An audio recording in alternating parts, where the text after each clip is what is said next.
What is love?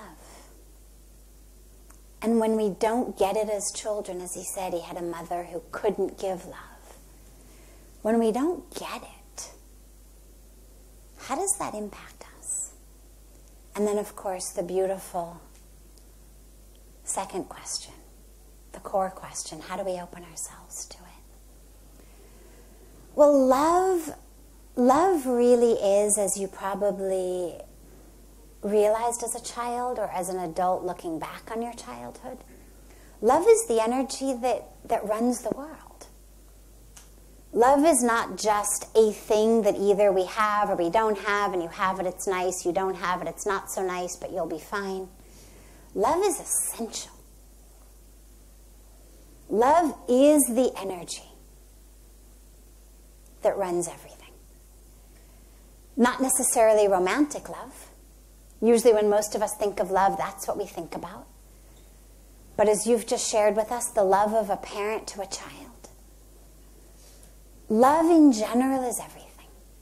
And from the perspective of a parent to a child, interestingly, there's actually a medical disease called failure to thrive, which used to baffle pediatricians. Parents would show up with children, or social workers would show up, or orphanage runners would show up, and they would have children who had nothing actually wrong with them. Their blood work was fine. They were being fed. They were being housed. They were being clothed. But these kids just didn't grow. And it took these doctors a very, very long time to figure out what is happening with these kids.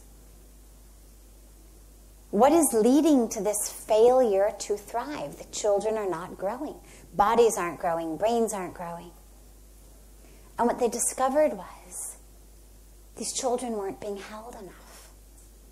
They were being fed. They were being clothed. They had roofs over their head.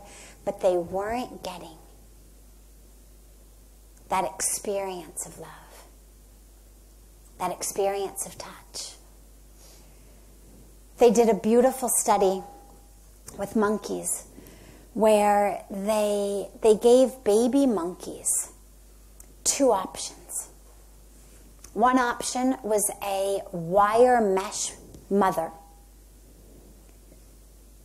Felt like wire mesh, not very cozy.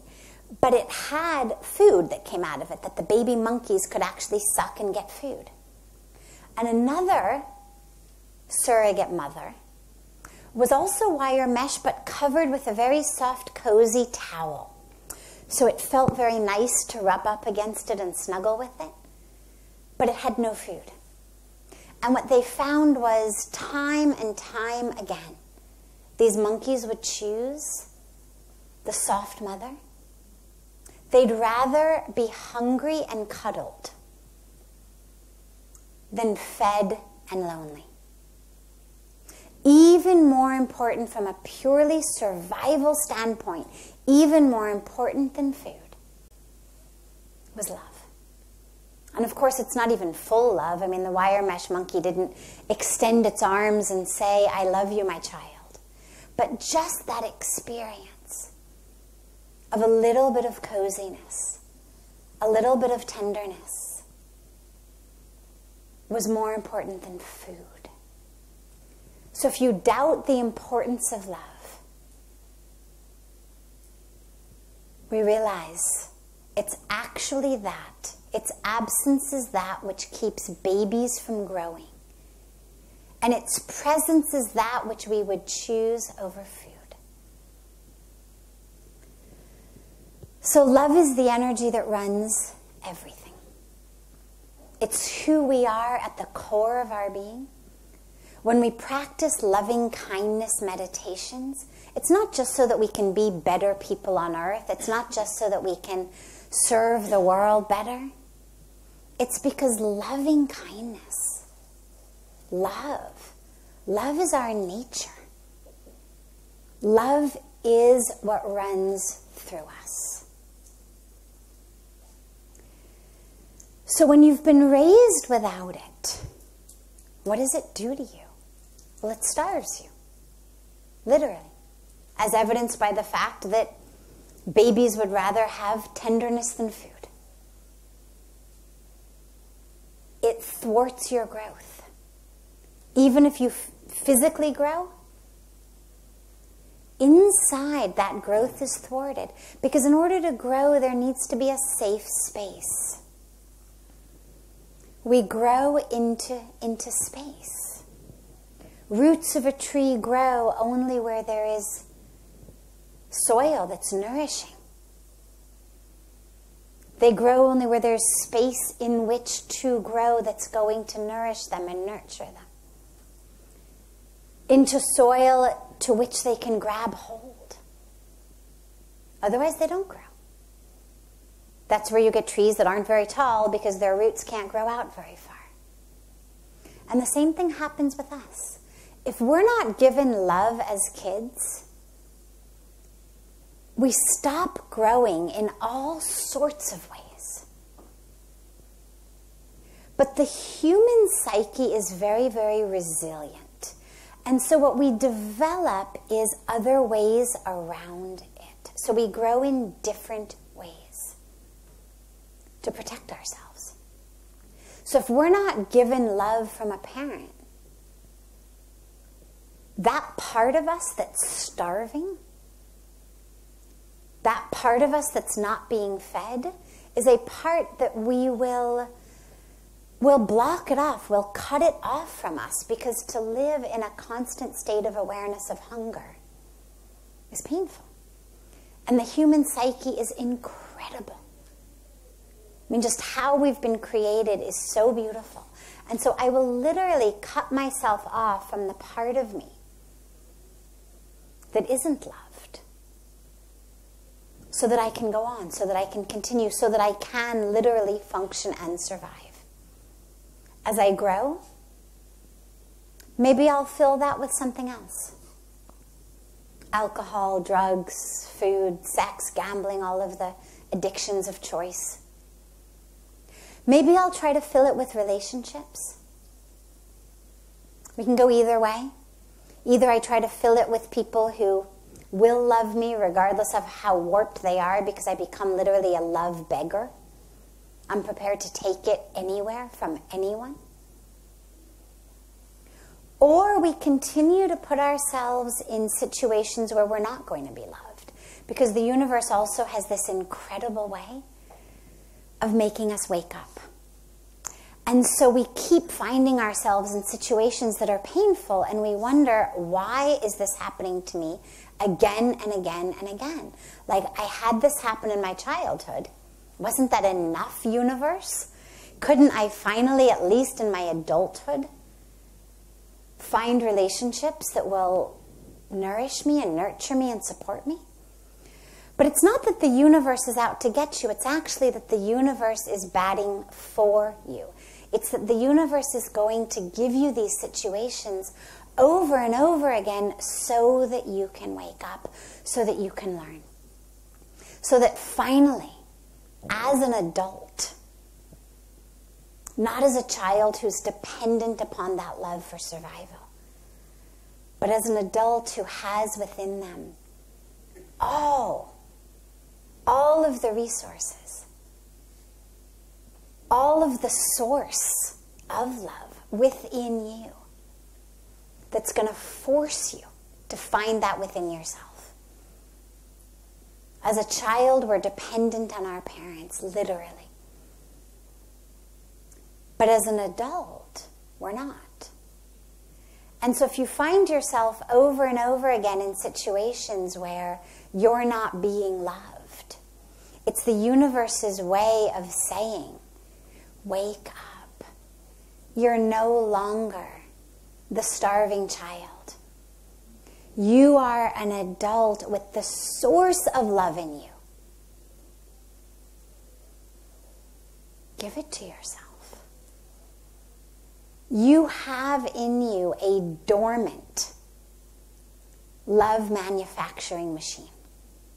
Now, it may never have been turned on because we learn from our parents. And so unless you happen to have another parent or a very close sibling or a very close relative who really modeled healthy love for you, you're going to never have learned how to turn that machine on. But it's still there. As good as new, it's just dormant. And so what the universe really wants is for you to learn how to turn that on. But sadly, you didn't get the teachings as a child. Nobody showed you as a child, here's the door, here's the key, here's the switch, here's how it goes. Here's the fuel you need to throw in the fire of that factory. You never learned any of that. Nobody ever modeled that for you. And so you need to figure that out as an adult, which is certainly not how it should be. That doesn't make it right, but it makes it how it is. So many of us tragically get stuck in the ideal. It shouldn't be like that. Well, okay, absolutely. You should have been loved as a kid. There should be rules governing who gives birth, just like there are rules governing who gets to drive a car. There are rules governing how old you have to be to vote. There are rules governing if you're allowed to be in charge of, teaching a classroom full of kids. You want to teach them math? You need a degree. But you want to actually parent them 24 hours a day, no degree necessary. It's a tragedy. It's definitely not an ideal situation, but it's the reality of our situation. And so acknowledging that it's not ideal doesn't really get us very far. But it's how a lot of us sadly live, is it should have been like this, or it shouldn't have been like that, or okay, it was bad then, but they could still make it up to me today. Why don't they?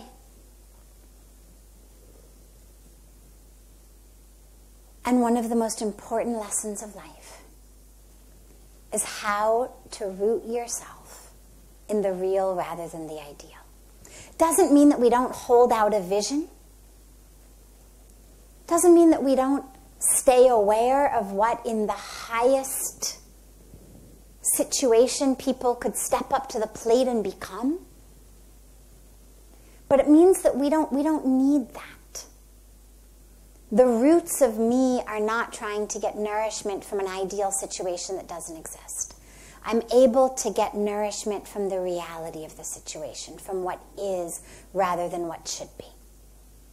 Because otherwise we continue to starve as adults. No, your mother should not have been permitted to give birth until she knew how to love. But that's not how our world works, sadly. And so what we have is way too many people, a tragically massive percentage of people who have been parented by people who had no business parenting. They didn't know how to properly love. They didn't know how to properly parent. They weren't selfless enough, whatever it may be. But that awareness doesn't get us anywhere. Other than the only benefit of that awareness is to know it wasn't your fault. You weren't not loved because you were somehow unlovable. Because, as you said, it really brings about a space within us of there is something wrong with me. You see other parents loving their children and you think, there must be something wrong with me. Sometimes the parents even say that. This is your fault. It's the famous mantra of abusive parents. You made me do this to you. If you were a good girl or a good boy, I wouldn't have to be beating you. If you were good, I wouldn't have to be doing this. And so naturally we grow up thinking, oh my God, there is something really wrong with me. At the bare minimum, unlovable. But if you had parents actually tell you it's your fault, or you had a psyche that told you it's your fault, you're actually going to grow up believing that not only are you unlovable, but you're inherently wrong and bad. Because if not, why couldn't your parents love you, right? I mean, how hard is it to love a baby? How hard is it to love a kid? I mean, we love them in grocery stores. The ones we don't even know we love them. And so as you realize that, it's very obvious to start thinking that there's something wrong with you. But there isn't. And so the path for us as adults is A, root yourself in the real. It happened. No, it shouldn't have happened. But it did. No, you didn't deserve it. Yes, you were lovable. No, there was no problem with you. But it happened, and here you are. And we cannot rewind history. And simply knowing that it shouldn't have happened doesn't usually benefit us much right now. Other than to make us just lament the past even more. The question now is, okay, it happened, now what? Now what? Last night I gave the life mantra of, is there an alternative? So tonight, how about another one? Now what? Because so many of us are stuck in our lives with stuff from the past. Here's why I am who I am. Here's why I am the way I am. Here's why I suffer. But if you can just get yourself to recite the mantra enough of now what? Now what? I mean, every time your brain goes there, just now what? Fine, now what? Okay, now what? Now what? And now is to get you to love. Because regardless of whether she could love or couldn't love, regardless of what happened to any of us at any time in our life, regardless of what we did at any time of our life, because just because we weren't given the right amount or the right type of love, because sadly that happens way more than it doesn't happen. And a lot of it, if you look at it, is even with really well-meaning, mildly well-adjusted parents, in most cases they're in their mid-20s, right? I mean, anybody here over the age of 40, look back on yourself when you were in your mid-20s and think about how well-adjusted you were, right? I mean, very few of us are in an emotional state. I mean, when you're in your mid-20s, you may feel like, oh yeah, I'm perfect when I've got this life thing down. But in retrospect, you look back and you think, oh my God, I was such a mess. I had no idea. And the truth is, that's how old most of our parents were when they were parenting us. So whether they actually were severely, pathologically dysfunctional, as in couldn't love, or whether they were just the generic dysfunctional of being in their mid-20s, in either case, inevitably, there are ramifications on our life as we are adults. And the question for us then becomes, okay, so regardless of what they did or didn't do, regardless then of what we did or didn't do in our lives, because those ramifications of our childhood become the ground from which we interact with the world. And so chances are, if I didn't get a lot of love, chances are I may not be giving a lot of love. chances are, if I was abused, chances are I may find myself an abuser. If not a physical abuser, maybe an emotional one.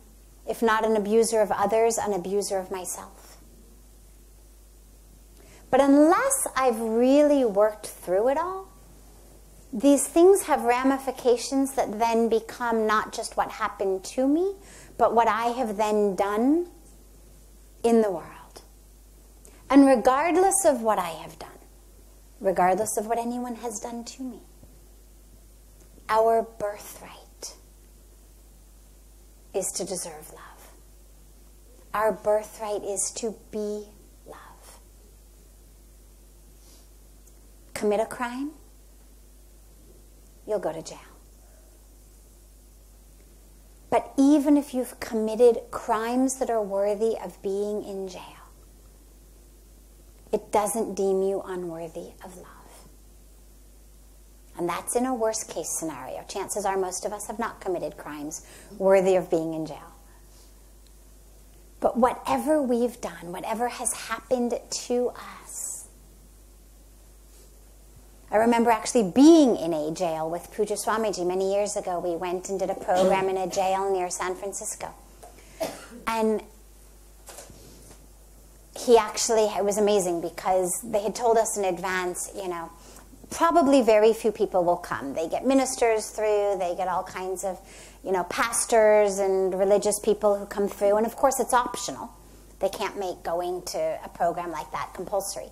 So they said, you know, maybe 3 or 5 or 7 people will show up.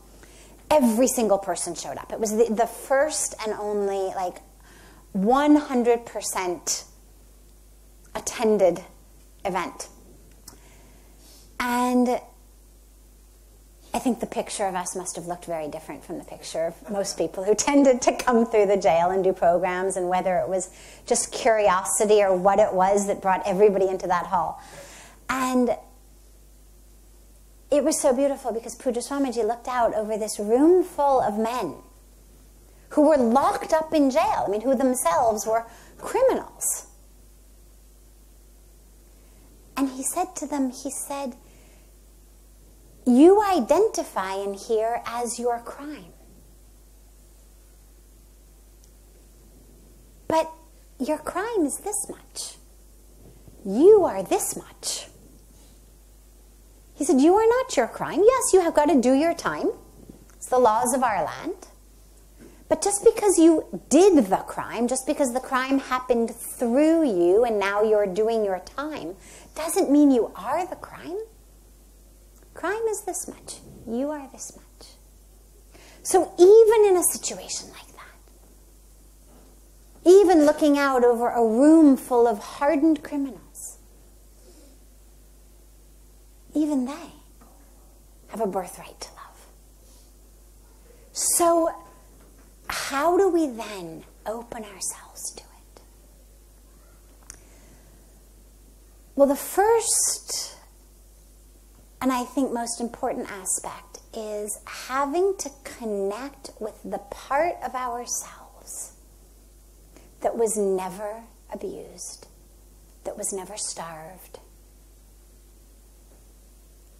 that was never neglected, that was never abandoned, that was never betrayed, that was never harmed.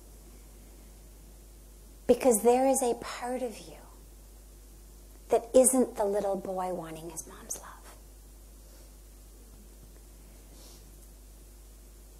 And until you can connect with that part of you, you won't be able to connect with the source of love within you. Because that little boy doesn't have access to his source. That little boy is dependent upon mom for love. But there's a part of you that's not that little boy. There's a part of you that none of that ever happened to. There isn't a cell of your body today who cried out for mom. You say to me here, when I was young, my mom, I didn't get love. Well, if I said to you, show me that eye, where's that eye? you actually have nothing to show me. You can't say, and even people who were actually abused, you cannot show me the arm that was abused. Show me the body that was abused. Not one cell in your body sitting here today, unless it happened over the last few years, did any of that happen to. The I who is sitting here today is not the I who was abused, is not the I who wasn't loved. There was a little boy to whom that happened. That little boy deserved much better. If I had a magic wand and I could redo that little boy's life, I would wave my magic wand and I would give him a loving mother. But we can't. But that little boy isn't here today. That I who's here, on a physical level, is entirely brand new. Which means that what's happened is we've just carried with us. The only place that I still exists is in your mental patterns. And so how can we touch the place? So when you go within, allow yourself to drop into a place of you that's not that boy. The place of you that's whole. The place of you that is love.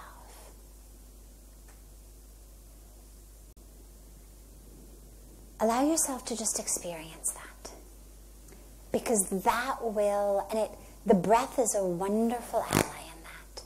Because when we are stressed, as typically bringing up those sorts of memories makes us,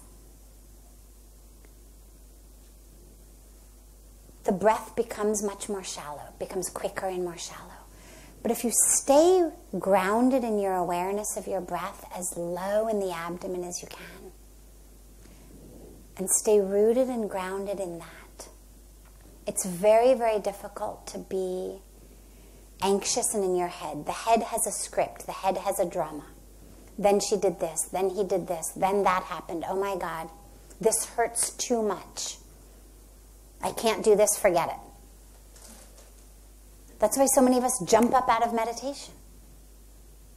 Now we may justify it as I'm too busy, or it's too loud here, or my foot itches, or I think I left the stove on, or whatever it may be. But when that starts to happen over and over again, that's a signal that you're jumping up. That's a signal that the mind is not wanting to let go. And so stay rooted in the breath. And stay rooted as low as you can in an energy center that's really seen as a center of the self. And if you can get it when you meditate on it, you feel it. There's an experiential sense of being grounded and rooted and anchored. Because to go straight to your heart is going to be painful. It's like opening up an old wound. You've got a wound there, the scabs on it. Well, even if someone's trying to be nice and they go like this, they're just trying to pet you nicely, nonetheless, if that's where your scab is, even a nice touch is going to hurt after a while. So you don't necessarily need to go straight to the heart. Go straight to the part that wasn't hurt. And then allow yourself very, very slowly, incrementally, to start experiencing love. Start small. Self-love. Take a hot bath. I mean, literally, little things. Take yourself on a holiday. Look, you've already done it. You've brought yourself to Rishikesh. I mean, really, it's a beautiful step, because what it shows is an ability of self-love. It shows that regardless of whether you're able to physically or experientially experience that or not, you know you're worthy of love. Then start to feel it from outside. If not yet from other people, get a puppy. Right? I mean, start small and non-threatening.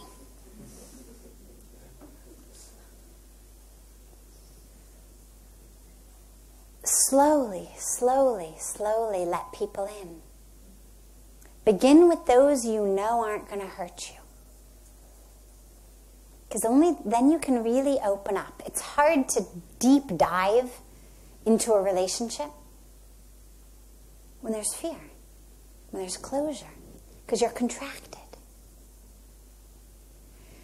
And when you love, so again, even if it's just the puppy, when you love, in that moment, make sure you're present. Don't be like on Facebook while you're with the puppy. Seriously, from a neurological standpoint, here's what's interesting. So we all come from different countries, and different countries have gone through different things. But people from America, if I say to you, not all of you are necessarily old enough, but if I say to you, do you remember where you were when Ronald Reagan was shot? Now, I wasn't alive when JFK was shot, but people of my parents' generation, every one of them knows exactly where they were when JFK was shot. If we say, do you remember where you were on 9/11? Almost all of us, exactly. Not just where you were, but like the moment. There is something about an emotionally activated moment, good or bad, that makes everything about that moment very, very vivid. So a lot of us can remember what we were eating, what we were wearing, where we stood, who we were talking to. And so tragically what happens is the ones that tend to sear themselves into our psyche are the negative ones. But it's a very, very good technique that when you are in a beautiful moment, in a moment of love, in a moment of peace, allow yourself to be so physically there. What does it smell like? What are the colors? What are the sensations? Let that sear itself into your memory, because only then will it change you. That's why trauma changes us.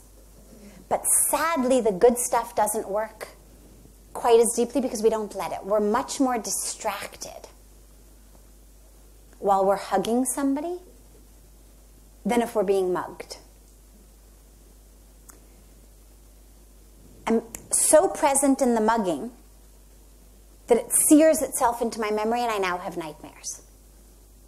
But in the hugs, I'm noticing, that thing on the wall over there, or, maybe something comes to my mind and I want to note it down. And these days, they have all those cartoons of people hugging, and each of them is like on their, on their phone, looking over the other one's back. When you have beautiful moments in your life, make sure you're fully present. Allow that moment to sear itself into your psyche. Allow yourself on every level to drop into that moment. And if you find that your mind is wandering, bring it back. Make your mind fix itself in that moment. The smells, the sights, the sounds. Because that's actually how we repattern ourselves. So start small. But every moment of love, let it repattern you. Then with kids, volunteer in a children's hospital. Work with kids. Again, it's safe. It's a step above pets. Not yet a romantic relationship. Chances are they're not going to show up one day and say, I've decided I'm not really interested. But every moment, every day, allow yourself to just experience love. Work on your friendships. You don't need 1 million. It's not about the quantity, it's about the quality. If you can invite into your life one person, 2 people who you really love and from whom you can receive love, it's going to open you up. Make that your work. At the end of every day, don't think about how much money you made or lost, how much weight you gained or lost, how much you accomplished or didn't accomplish, where you were successful or a failure. Don't think in that way. Think only about how much love did I give and receive today? How open was my heart?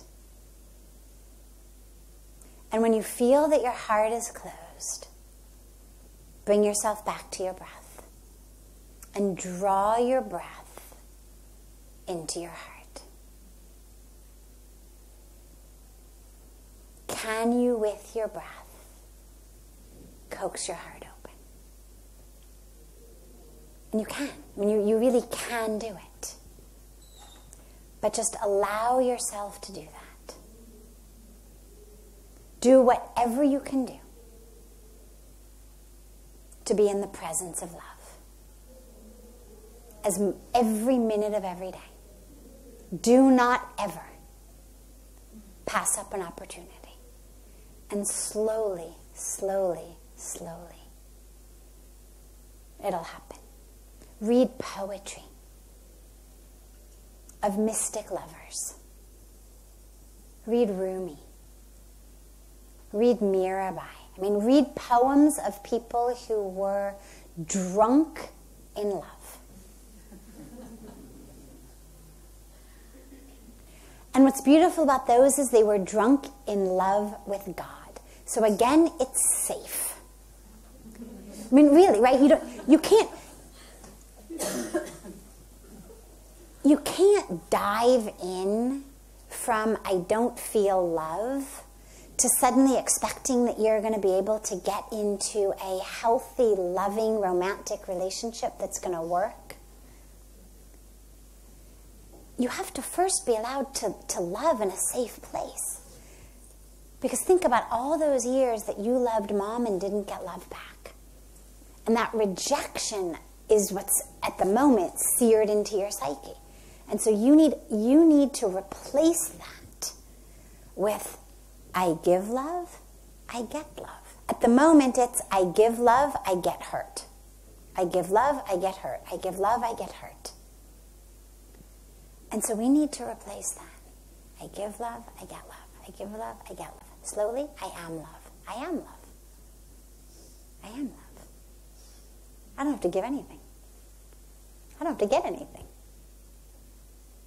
I just have to sit here. I am love. And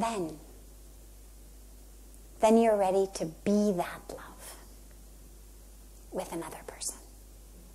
Otherwise, if you dive into it with another person, it's looking for mom. And every minute that person says something to you, like, honey, I don't think the cups should go here with the plates like that. Or, honey, you didn't really leave me enough room in the driveway. Do you think you could park a little bit more considerately? Suddenly that internal sense, that little boy panics. Oh my God, It's rejection. And this is where that starts that spiral. So start small. Get a puppy. Or a kitten. Or whatever it is. But get something that you can love with no fear of rejection. Something that is just going to keep coming back for more. That no matter what you do is going to lick your face. And move your way up. And see how much in every day, how much can you love? How much can you feel love for? Can you love a sunset? Can you love a flower? See whether your heart can open to that. And love God. And if you don't know how, let Rumi and Mirabai teach you. Or any others. Those are two of my favorites. Because you can't help feel love when you read it. And so really there's some mystics, some beings who are able not to just teach us, but actually to touch us, to actually give us their experience.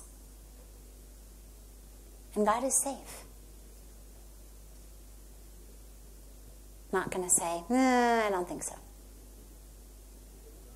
And then slowly, you'll open it to another being. But change your mental framework. Instead of saying, I can't love or I'm afraid to love, every day, tell yourself, I am love. I am love. Say it till it's true. I am love. Look in a mirror, I am love. Look in a mirror, I love you. Not your hair looks great, I love you. Not, wow, you look sharp today, I love you. But just, I love you.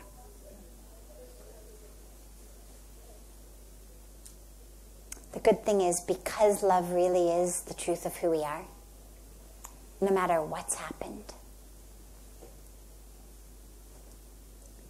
it's a well that's always there. Just has to be slowly untapped. And that dormant factory just has to be kind of brought back to life.